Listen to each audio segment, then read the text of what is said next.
Hello everyone, আমি দেখুন কতগুলো চিংড়ি মাছ মিডিয়াম সাইজের ভালো করে খোসা ছাড়িয়ে পরিষ্কার করে হলুদ লবণ মাখিয়ে তেলের মধ্যে একটু ভেজে নেব। বেশি ভাজবো না, হালকা করে একটু ভেজে নিয়ে তারপরে আমি এদিকে মশলা বসিয়ে দেব। মানে মশলাটা করে নিতে হবে। তেলের মধ্যেই আমি শুকনো লঙ্কা আর সাদা জিরে দিয়ে, সাদা জিরেটা ভাজা হবে। তারপরে আমি এখানে তেজপাতা দিয়েছি আর পেঁয়াজ কুচানো দিয়ে দিলাম। পেঁয়াজ কুচানোটা ভাজা হবে আর এদিকে আমার মশলা করা আছে, লঙ্কা, জিরে, আদা, ধনে, রাঁধুনি আর একটু রসুন দিয়ে পেস্ট করে নিলাম। এবার আমি এই মশলাটাকে দিয়ে ভালো করে একটু কষিয়ে নেব।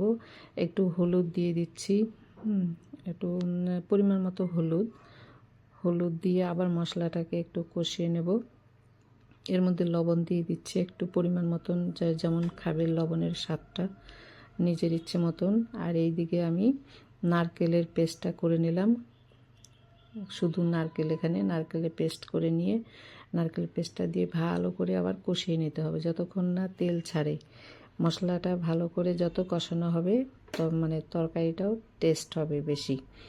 ভালো করে আমাকে এমন করে কষাতে হবে যাতে তেল ছেড়ে আসে। এর মধ্যে আমি পরিমাণ মতো একটু স্বাদ অনুযায়ী একটু চিনি দিয়ে দিলাম, যে যেমন মিষ্টি খাবেন। একটু হালকা মিষ্টি মিষ্টি হলে ভালোই লাগে মালাইকারিতে। দেখুন মশলাটাকে ভেজে কষিয়ে তেল ছেড়ে আসবে, তারপরে আমি গরম জল এর মধ্যে অ্যাড করব। এই যে তেলটা প্রায় ছেড়ে এসছে, এবার আমি পরিমাণ মতো গরম জল অ্যাড করে দিচ্ছি। আপনারা যেমন গ্রেভি রাখবেন সেইভাবে জলটা দিতে হবে। তো এর মধ্যে আমি একটু শুকিয়ে এসছে আর এর মধ্যে আমি দু তিনটে কাঁচা লঙ্কাও দিয়ে দিচ্ছি একটু চিড়ে যে যেমন ঝাল খাবেন। তারপরে মাছ ভাজাগুলো এর মধ্যে আমি দিয়ে একটু নেড়ে চেড়ে একটু ঢাকা দিয়ে রাখবো 5-7 মিনিটের মতন। প্রায় হয়ে এসছে আমার, দেখুন একটু ঢাকা দিয়ে দেব। আর এইভাবে রান্না করলে কিন্তু একটা সুন্দর টেস্ট হয়, খেতে খুব ভালো লাগে। এর মধ্যে আছে গরম মশলা আর ভাজা জিরে গুঁড়ো, এটা দিলে খুবই ভালো লাগে। ভাজা জিরেটা এর একটা আলাদা টেস্ট আছে, ওই জন্য আমি মাংসতে দিই। আর এর মধ্যে একটু কাঁচা সর্ষের তেল ছড়িয়ে দিলাম, এটাতে আরও বেশি ভালো লাগবে।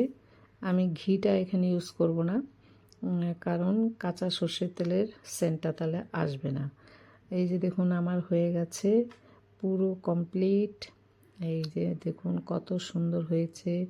আর আমি চিংড়ি মাছ খোসা ছাড়িয়েই করি, খোসা শুদ্ধ বড় দেখায় কিন্তু আমার ভালো লাগে না, খাওয়াও যায় না, বেকার মনে হয়। তো আমার দেখুন আমি